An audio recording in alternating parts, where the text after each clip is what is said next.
Hello everyone. तो हम देखते हैं अपने subject human anatomy, physiology and pathophysiology का अगला टॉपिक। तो हमारा अगला टॉपिक जो है वो है transport across membranes. Cellular transport is the process in which substance move into and out of the cells. जो सेलुलर ट्रांसपोर्ट होता है वो प्रोसेस होता है जिसमें कि किसी भी सबस्टेंस का मूवमेंट होता है सेल के अंदर और सेल के बाहर। In this process cells regulate the intake of nutrients, expulsion of water and maintenance of होम्योस्टैटिस।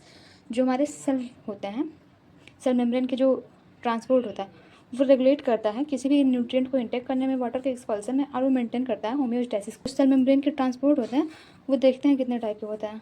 Passive transport हो गया, इसके अंदर passive diffusion and facilitate diffusion आते हैं। एक्टिव ट्रांसपोर्ट हो गया, इसमें primary transport and secondary transport होता है। बल्क ट्रांसपोर्ट हो गया, इसमें जो होता है एंडोसाइटोसिस एंड एक्सोसाइटोसिस होता है। अब हम देखते हैं पैसिव ट्रांसपोर्ट क्या होता है। Passive transport, molecules move down there concentration gradient. जो मॉलिक्यूल्स होते हैं वो कंसंट्रेशन ग्रेडियंट जो होता है उसी के अकॉर्डिंग मूवमेंट करते हैं, मतलब कि वो हायर कंसंट्रेशन से लोअर कंसंट्रेशन की तरफ मूवमेंट करते हैं। इसमें जो होता है पहला passive the transport of substance और या फिर molecules across the concentration gradient. जो हमारे सबस्टेंस या फिर मॉलिक्यूल्स होते हैं वो कंसंट्रेशन ग्रेडियंट जो होता है उसी के अकॉर्डिंग मूवमेंट करते हैं। In this transport energy are not required. इसमें जो होता है एनर्जी की रिक्वायरमेंट नहीं होती है। अब हम देखते हैं कि इसमें क्या होता है। ये जो है ये हमारा सेल मेम्ब्रेन होता है, ये हमारा हायर कंसंट्रेशन है और ये लोअर कंसंट्रेशन है। ये इंट्रा सेलुलर फ्लूइड है, ये एक्स्ट्रा सेलुलर, मतलब कि इसमें जो पार्टिकल्स हो रहे हैं इसमें इंट्रा सेलुलर से एक्स्ट्रा सेलुलर से इंट्रा सेलुलर की तरफ मूवमेंट कर रहा है, और इसमें जो होता है कि एनर्जी की रिक्वायरमेंट नहीं होती है। अब हम देखते हैं फैसिलिटेट डिफ्यूजन्स क्या होते हैं। It is also called carrier mediate transport. जो हमारा फैसिलिटेट डिफ्यूजन्स होता है ये कैरियर मीडिएट ट्रांसपोर्ट भी कहा जाता है। The substance molecules across the concentration gradient but with the help of any carrier bodies. जो हमारा फैसिलिटेट डिफ्यूजन्स होते हैं इसमें जो सबस्टेंस या फिर मॉलिक्यूल्स होते हैं वो कंसंट्रेशन ग्रेडियंट के अकॉर्डिंग मूवमेंट करते हैं, बट इसमें क्या होता है कैरियर बॉडी जो होता है ये हेल्प करता है। कैरियर बॉडीज़ में क्या क्या हो गया, SLC मीन्स क्या होता है सोल्यूट कैरियर ट्रांसपोर्ट। ये हमारा है सेल मेम्ब्रेन हो गया, ये हो गया हमारा लोअर कंसंट्रेशन होगा, और ये हो गया हमारा हायर कंसंट्रेशन हो गया। इसमें ये जो है ये पार्टिकल्स हैं जो मूवमेंट कर रहे हैं, और ये हमारा है कैरियर बॉडीज़ जो हेल्प करता है ट्रांसपोर्ट के लिए। अब इसमें देखते हैं ऑस्मोसिस क्या होता है। Osmosis is the process in which molecules movement is higher concentration to lower concentration by the semi permeable membrane. जो हमारा ऑस्मोसिस होता है ये एक प्रोसेस होता है जिसमें किसी मॉलिक्यूल्स जो है वो मूवमेंट करते हैं हायर कंसंट्रेशन से लोअर कंसंट्रेशन से, लेकिन वो सेमी परमेबल मेम्ब्रेन के द्वारा मूवमेंट करते हैं। इस प्रोसेस को हम ऑस्मोसिस कहते हैं। हम देखते हैं हमारा एक्टिव ट्रांसपोर्ट क्या होता है। Active transport, in active transport the movement of molecules required energy in the form of ATP। जो हमारा एक्टिव ट्रांसपोर्ट होता है इसमें जो मॉलिक्यूल्स होते हैं मूवमेंट के लिए उनके एनर्जी की रिक्वायरमेंट होती है। इन active transport the molecules move against the concentration gradient.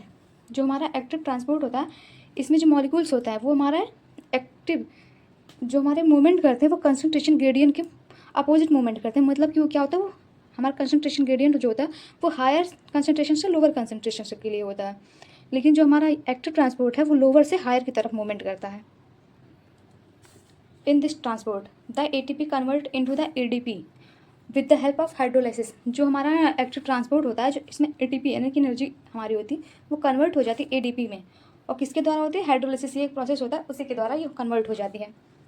Active transport ये जो होता है प्राइमरी एक्टिव ट्रांसपोर्ट होता है और सेकेंडरी एक्टिव ट्रांसपोर्ट होता है। ये हम देखते हैं, ये हमारा हो गया सेल मेम्ब्रेन, ये हो गया हमारा हायर कंसंट्रेशन, और ये लोअर कंसंट्रेशन से। जब कोई सबस्टेंस या फिर मॉलिक्यूल लोअर से हायर की तरफ जाते हैं तो उसमें एनर्जी की रिक्वायरमेंट तो होती है, इसीलिए इसे एक्टिव ट्रांसपोर्ट कहा जाता है, क्योंकि ये जो होता है ये लोअर से हायर की तरफ मूवमेंट करता है जिसमें एनर्जी की रिक्वायरमेंट होती है, और जो एनर्जी होती है ATP नहीं ADP के फॉर्म में होती है। देखते हैं प्राइमरी एक्टिव ट्रांसपोर्ट क्या होता है। This transport the energy are used. जो हमारा प्राइमरी ट्रांसपोर्ट होता है एक्टिव इसमें एनर्जी यूज्ड होती है, लेकिन जो हमारा सेकेंडरी ट्रांसपोर्ट होता है ये देखते हैं क्या होता है। Secondary active transport, in this transport cells use energy indirectly मतलब जो हमारा प्राइमरी एक्टिव ट्रांसपोर्ट होता है इसमें एनर्जी डायरेक्टली यूज होती है, लेकिन जो हमारा सेकेंडरी एक्टिव ट्रांसपोर्ट होता है इसमें एनर्जी इनडायरेक्टली यूज होती है। In this transport use instant energy, मतलब कि ये जो होता है ये इसमें एनर्जी स्टोर होती है और वो यूज होती है इनडायरेक्ट फॉर्म में। अब देखते हैं जो हमारा सेकेंडरी एक्टिव ट्रांसपोर्ट होता है ये दो पार्ट में डिवाइडेड है। ये पहला जो है वो है सेमी पोर्ट। इन दिस को ट्रांसपोर्ट इट इज़ ए को ट्रांसपोर्ट, मतलब ये जो है को ट्रांसपोर्ट होता है। इन दिस मॉलिक्यूल्स और molecules move in the same direction, इसमें जो होते हैं हमारे पार्टिकल या फिर मॉलिक्यूल्स जो होते हैं वो एक ही डायरेक्शन में मूवमेंट करते हैं। हम देखते हैं हमारा एंटीपोर्ट क्या होता है। It is the counter transport, the molecules are move in the opposite direction, मतलब जो हमारा एंटीपोर्ट होता है ये काउंटर ट्रांसपोर्ट होता है। इसमें जो मूवमेंट होता है ये अपोजिट डायरेक्शन में मूवमेंट करते हैं। अब देखते हैं ये हमारा सेल मेम्ब्रेन हो गया, इसमें देखिए हाइड्रोजन इधर आ रहा है और सोडियम अपोजिट डायरेक्शन में जा रहा है। अब देखते हैं हमारा बल्क ट्रांसपोर्ट क्या होता है। For a very large molecules group of molecules get transport by a view a इनफ्लैगमेंट बाय सेल मेम्ब्रेन। जो हमारा बल्क ट्रांसपोर्ट होता है ये लार्ज मॉलिक्यूल्स की होता है, जिसमें किसी भी हम मॉलिक्यूल्स को या फिर किसी भी पार्टिकल्स को इनगल्फिंग करता है। जो सेल मेम्ब्रेन होता है वो इनगल्फिंग प्रोसेस के द्वारा उसको ट्रांसपोर्ट करता है। जो हमारा बल्क ट्रांसपोर्ट होता है वो होता है दो टाइप का, इंडोसाइटोसिस एंड एक्सोसाइटोसिस। देखते हैं इंडोसाइटोसिस क्या होता है। The cell membranes engulfs materials to bring them into the cells. जो हमारे सेल मेम्ब्रेन होते हैं वो मटेरियल्स को, पार्टिकल्स को या फिर जो हमारे ट्रांसपोर्ट मटेरियल्स होते हैं उनको इनगल्फ कर लेता है और वो सेल तक पहुंचाता है उन्हें। This included phagocytosis and pinocytosis. जो हमारा एंडोसाइटोसिस होता है इसमें दो प्रोसेस होते हैं, एक होता है फाइगोसाइटोसिस एंड जो दूसरा होता है वो होता है पिनोसाइटोसिस। हम देखते हैं फाइगोसाइटोसिस क्या होता है। ये जो होता है ये सेल ईटिंग होता है, मतलब it is use for the engulfing the large solid particle. जो हमारा फाइगोसाइटोसिस होता है ये हमारा क्या होता है, लार्ज पार्टिकल, जो सॉलिड लार्ज पार्टिकल होते हैं उनके इनगल्फिंग के लिए यूज होता है। पिनोसाइटोसिस जो होता है वो सेल ड्रिंकिंग होता है, मतलब कि ये क्या होता है, it is use for engulfing the large liquid particles. मतलब ये किसी भी लिक्विड पार्टिकल जो लार्ज साइज में होता है उसके इनगल्फिंग के लिए यूज होता है। अब हम देखते हैं एक्सोसाइटोसिस क्या होता है। In this transport the cell fused with cell membrane and released their contents out of the cells. जो हमारा ट्रांसपोर्ट होता है एक्सोसाइटोसिस ट्रांसपोर्ट, ये इसमें क्या होता है, कोई भी सेल होता है वो फ्यूज हो जाता है सेल मेम्ब्रेन से और वो रिलीज कर देते हैं अपने कंटेंट्स को। अब हम देखते हैं सेल डिवीजन क्या होता है। Cell division is the process where one cell splits into और मोर डॉटर सेल्स। जो हमारा सेल डिवीजन होता है ये एक प्रोसेस होता है जिसमें कि एक पेरेंट सेल होते हैं वो डिवाइड हो जाते हैं दो डिफरेंट डॉटर सेल्स में। It how you grow heals cuts and repairs old cells. मतलब कि जो हमारे ओल्ड सेल्स होते हैं उसी से रिप्लेस्ड हो जाते हैं किसी भी कट्स पे, हील्स पे, और ये ग्रो कर लेते हैं।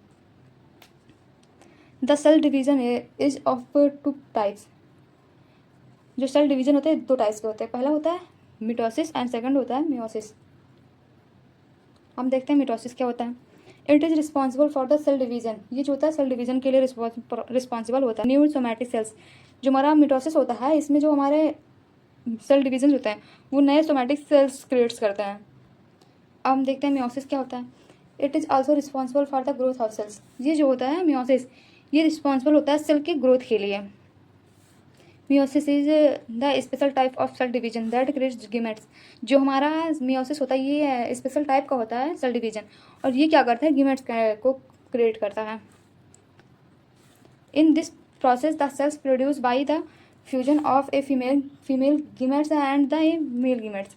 मतलब जो ये हमारा प्रोसेस होता है मियोसिस, इसमें फीमेल गीमेट्स होते हैं और एक मेल गीमेट्स होता है जिसके फ्यूजन से ये प्रोसेस जो होता है सेल डिवीजन करता है। हम देखते हैं सेल साइकिल्स क्या होते हैं।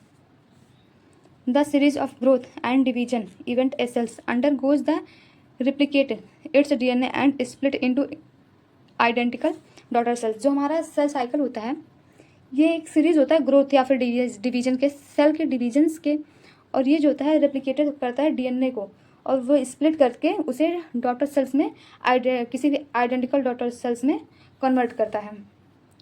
It divided into two phase. ये जो होता है दो फेज में डिवाइड होता है, पहला हो गया इंटरफेज और दूसरा हो गया एमफेज। अब हम देखते हैं इंटरफेज क्या होता है। Cell spend about 90% of their times in interphase preparing to divide. जो हमारा इंटरफेज होता है इसमें क्या होता है, सेल जो होते हैं 90% टाइम जो होते हैं इसमें इंटरफेज में स्पेंड करते हैं किसी भी न्यू सेल्स के प्रिपेयरिंग के लिए। Interphase divided into 3 parts. जो हमारा इंटरफेज होता है वो डिवाइडेड होता है 3 पार्ट्स में। G1 फेज हो गया, G2 phase and S phase. देखते हैं G1 फेज क्या होता है। The cells grow physically large copies organelles and make the membrane component it will need later। अब देखते हैं हम यस फेज क्या होता है। The cell synthesize a complete copy of DNA in the nucleus in its nucleus. जो हमारा S phase होता है इसमें क्या होता है, सेल जो होता है सिंथेसाइज होकर एक कॉपी कर लेता है DNA का न्यूक्लियस में ही। By end cell has 2 identical set of chromosome. जो हमारा एंड सेल्स होता है उसमें 2 आइडेंटिकल सीट्स होते हैं क्रोमोसोम्स के। जो हमारा एस फेज होता है it is also known synthesis phase, उसे सिंथेसिस फेज भी कहा जाता है। देखते हैं G2 फेज क्या होता है। In the cell grow more making protein and organelles and beings to reorganize its contents in preparing for the revisions. जो होता है हमारा G2 फेज, ये क्या होता है, मोर ग्रो के लिए प्रोटीन्स एंड ऑर्गेनेल्स को बनाता है और ये रीऑर्गेनाइज करता है कि प्रिपरेशन मतलब सेल डिवीजन के प्रिपरेशन के लिए। इसको जो होता है G2 फेज भी बोलते हैं। अब देखते हैं यम फेज क्या होता है। It is also known as mitosis और मेटाविक फेज। जो हमारा एम फेज होता है इसको हम मिटोसिस या फिर मेटाविक फेज भी कहते हैं। It occur in the somatic cell in which already existing present cell division into daughter cells. जो हमारा एम फेज होता है ये सोमैटिक सेल्स में होता है जो ऑलरेडी एग्जिस्ट करता है पेरेंटल सेल्स के डिवीजन को 2 डॉटर सेल्स या फिर अधिक डॉटर सेल्स में। It occur kinase cytokinesis karyokinesis. अब हम देखते हैं कैरियोकाइनेज क्या होता है। It is biological process where a cells nucleus divided into 2 daughters nuclei during mitosis और मियोसिस। जो हमारा कैरियोकाइनेज होता है ये बायोलॉजिकल प्रोसेस होता है जिसमें हम किसी भी सेल्स के न्यूक्लियस की डिवाइडेशन को देखते हैं 2 डॉटर सेल्स में मिटोसिस या फिर मियोसिस के द्वारा। ये हो गया हमारा पेरेंटल सेल, ये डिवाइड होता है 2 डॉटर सेल्स में। It take place in 4 stage. जो हमारा कैरियोकाइनेज होता है ये 4 स्टेज में कंप्लीट होता है। Prophase, metaphase, anaphase, telophase. अब हम देखते हैं प्रोफेज क्या होता है। It is the first and largest stage of the cell division. जो हमारा प्रोफेज होता है ये फर्स्ट फेज होता है और ये लार्जेस्ट फेज भी होता है किसी भी सेल डिवीजन्स के। During this stage the cells chromatin condensed into visual chromosomes. जो हमारे प्रोफेज है ये ऐसा स्टेज होता है जिसमें सेल्स जो होते हैं क्रोमैटिन सेल्स जो होते हैं वो कंडेंस हो जाते हैं विजुअल क्रोमोसोम्स में। The centrosome move towards the opposite poles of the cell. जो सेंट्रोसोम्स होते हैं हमारे वो मूवमेंट करते हैं किसी भी सेल्स के पोल के अपोजिट डायरेक्शंस में। Organelles are disappear at the end of the prophase. जो हमारे ऑर्गेनेल्स होते हैं वो एंड फेज जो होता है हमारा प्रोफेज का एंड फेज जो होता है उस पर डिसअपियर हो जाता है। देखते हैं मेटाफेज क्या होता है। In this phase chromosomes align in the center of the cells along the imaginary planes। जो हमारा मेटाफेज होता है इसमें जो क्रोमोसोम्स होते हैं अलाइन हो जाते हैं किसी भी सेल के सेंटर में और वो एक इमेजिनरी प्लेन होता है। Anaphase wings with splitting of each chromosomes separation of chromatics and move towards opposite poles. जो हमारा एनफ फेज होता है इसमें किसी भी क्रोमैटिक्स का जो होता है सेपरेशन होता है और वो मूवमेंट करता है पोल्स के अपोजिट डायरेक्शंस में। देखते हैं टेलोफेज क्या होता है। It is the large stage of karyokinesis. जो हमारा टेलोफेज होता है ये लार्ज स्टेज होता है कैरियोकाइनेज का। In this phase nuclear repair and toward nuclear formed which then beings to decondensed. जो हमारा टेलोफेज होता है इसमें जो होता है न्यूक्लियर रिपेयर्ड हो जाते हैं टू न्यूक्लियर फॉर्म में और ये डिकंडेंस्ड हो जाता है। ये हमारा हो गया सेल्स। ये हो गया हमारा पहला प्रोफेज, इसमें सेल्स जो होता है कंडेंस्ड हो जाता है। ये हमारा जो होता है मेटाफेज, इसमें जो होते हैं सेल्स हमारे ये सेंटर में इसके अलाइन हो गए हैं। और ये एक प्लेन में है। ये हमारा है एनाफेज, जिसमें हमारे जो सेल्स हैं वो स्प्लिट में मतलब सेपरेट हो गए हैं, जो क्रोमोसोम्स हैं वो सेपरेट हो गए हैं, ये जो हमारे हैं, और ये मूवमेंट कर रहे हैं अपोजिट डायरेक्शन में। ये हमारा है टेलोफेज। इसमें जो होता है कोई भी न्यूक्लियर जो है वो 2 न्यूक्लियर में फॉर्म हो गया। ये हो गया हमारा पहला न्यूक्लियर और ये हो गया हमारा सेकंड न्यूक्लियर। ये था हमारा कैरियोकाइनेज। अब हम देखते हैं साइटोकाइनेज क्या होता है। Cytokinesis is the final physical process of cell division. जो हमारा साइटोकाइनेज होता है ये फाइनल प्रोसेस होता है सेल डिवीजन का। In this phase splitting a particle parental cell cytoplasm into 2 distinct daughter cells. Means होता है इसमें जो हमारा पैरेंटल सेल होता है और साइटोप्लाज्म होता है वो 2 डॉटर सेल्स में डिवाइड हो जाता है। ये हो गया हमारा साइटोप्लाज्म, यहाँ से इसका डिवाइडेशन होता है और ये डिवाइड हो जाता है 2 डॉटर सेल्स में। देखते हैं मियोसिस क्या होता है इसमें। Meiosis it occur in this reproduction cells. ये जो होता है रिप्रोडक्शन सेल्स में होते हैं। In this process the cell produce by fusion of a female gametes and a male gametes. ये प्रोसेस जो होता है ये कंप्लीट होता है female gametes and male gametes के फ्यूजन्स के through. It occur into the 2 stage, meiosis first and meiosis second. अब हम देखते हैं मियोसिस फर्स्ट क्या होता है। जो हमारा मियोसिस फर्स्ट होता है ये फर्दर डिवाइडेड होता है 4 पार्ट में, prophase first, metaphase first, anaphase first and telophase first. और जो हमारा मियोसिस सेकेंड होता है ये भी प्रॉपर डिवाइडेड होता है 4 फेज में, prophase second, metaphase second, anaphase second and telophase second. हम देखते हैं हमारा मियोसिस फर्स्ट क्या होता है। मियोसिस फर्स्ट इसमें जो पहला है prophase first, it is further divided into stages. ये डिवाइडेड होता है 6 स्टेज में। पहला है leptotene phase, condensation of chromosome start. जो हमारा लेप्टोटेन फेज होता है इसमें किसी भी क्रोमोसोम्स का कंडेंसेशन जो होता है वो स्टार्ट होता है। Zygote phase, pairing of chromosomes. इसमें जो क्रोमोसोम्स होता है इसका पेयरिंग होता है। Pachytene phase, exchange of genetic materials between 2 chromosomes. जो हमारा ये फेज होता है इसमें क्या होता है किसी भी जेनेटिक मटेरियल्स जो होते हैं वो वो एक्सचेंज हो जाते हैं क्रोमोसोम्स में। दो क्रोमोसोम्स में चेंज होते हैं जेनेटिक मटेरियल्स जो हमारे होते हैं। डिप्लोटेन फेज, ये क्या होता है इसमें dissolution of synaptonemal complex and form x shaped, जिसे हम कहते हैं किस्मेटा। जो हमारा डिप्लोटेन होता है इसमें डिसोल्यूशन होता है किसी भी सिनेप्टोनेमल जो कॉम्प्लेक्स होते हैं और वो फॉर्म हो जाता है एक्स वे शेप्ड में।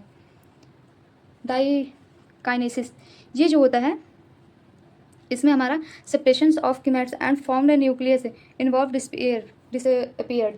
जो हमारा एक्स शेप्ड में फॉर्म हुआ था उसका सेपरेशन होता है और वो न्यूक्लियस फॉर्म करते हैं। हम देखते हैं मेटाफेज फर्स्ट क्या होता है हमारा। Chromosomes align at imaginary planes attached to the pair. जो हमारे क्रोमोसोम्स होते हैं वो इमेजिनरी प्लेन्स में होते हैं जो पेयर्स में अटैच्ड होते हैं। एनाफेज हमारा क्या होता है, होमोलोगस क्रोमोसोम सेपरेट। जो हमारे क्रोमोसोम्स होते हैं होमोलोगस क्रोमोसोम्स जो होते हैं वो सेपरेट हो जाते हैं। टेलोफेज जो होता है, टेलोफेज फर्स्ट जो होता है हमारा इसमें nuclear membrane and nucleus repaired. जो हमारे टेलोफेज फर्स्ट होता है इसमें जो होता है हमारा न्यूक्लियस मेम्ब्रेन और न्यूक्लियस जो होता है रिपेयर्ड होता है। अब देखते हैं इसका स्ट्रक्चर। ये हो गया हमारा प्रोफेज, ये हमारा है मेटाफेज। इसमें प्रोफेज में हमारे कंडेंस्ड हो गए, कंडेंसेशन के थ्रू एक पेयर बना है। ये हो गया हमारा मेटाफेज फर्स्ट। मेटाफेज फर्स्ट जो होता है ये हमारे एक प्लेन में होते हैं और ये पेयरिंग में होते हैं। एनाफेज फर्स्ट क्या होता है, इसमें जो होता है हमारे जो है क्रोमोसोम्स वो अपोजिट डायरेक्शन में मूवमेंट करते हैं। और ये जो टेलोफेज होता है इसमें हमारे जो मूवमेंट क्रोमोसोम्स होते हैं ये 2 न्यूक्लियर फॉर्म करते हैं, 2 न्यूक्लियर ये फॉर्म कर चुके हैं। देखते हैं मियोसिस सेकेंड क्या होता है। It is further divided into the 4 stages. Prophase second क्या होता है, कंडेंसेशन ऑफ क्रोमोसोम्स सेम होता है, इसमें भी क्रोमोसोम्स के कंडेंसेशन होता है। मेटाफेज सेकेंड इसमें भी अलाइनमेंट ऑफ क्रोमोसोम्स, इसमें क्रोमोसोम्स के अलाइनमेंट्स होते हैं। एनाफेज सेकेंड क्या होता है, सेपरेशन ऑफ द क्रोमोसोम्स का सेपरेशन होता है। टेलोफेज सेकेंड जो होता है इसमें न्यूक्लियर मेम्ब्रेन रिपेयर्ड, मतलब कि न्यूक्लियर मेम्ब्रेन जो होता है कंप्लीटली रिपेयर्ड हो जाता है। हमारा हो गया ये प्रोफेज जिसमें सेल का कंडेंसेशन हुआ है। ये हो गया हमारा मेटाफेज सेकेंड, इसमें जो होता है क्रोमोसोम्स का अलाइनमेंट हुआ है। एनाफेज सेकेंड इसमें क्रोमोसोम्स जो होते हैं ये सेपरेट हो जाते हैं और अपोजिट डायरेक्शन में मूवमेंट करते हैं। टेलोफेज जो कि ये फाइनल फेज होता है जिसमें कोई भी न्यूक्लियर मेम्ब्रेन रिपेयर्ड हो जाता है।